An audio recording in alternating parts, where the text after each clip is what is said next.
Un nome, quello di Antonella Trevisan, e un colore, il fucsia, nella stessa tonalità scelta dal movimento del primo cittadino di Venezia, Luigi Brugnaro. Il centrodestra ritrova l'unità a Mira e anzi lascia aperta la porta a chi vorrà condividere la filosofia della campagna elettorale per la conquista del municipio della Riviera del Brenta.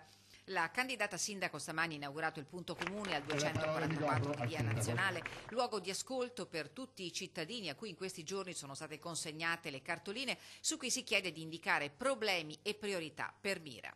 La mia sarà una campagna elettorale con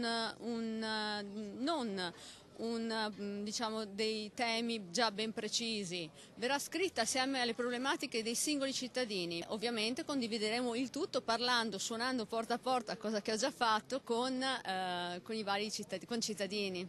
Sicurezza, lavoro, turismo, le parole d'ordine dell'impegno di Antonella Trevisan per la sua città. 42 anni, manager di lungo corso nel settore delle risorse umane, ama Mira che vuole torni ad avere un ruolo centrale nella città metropolitana.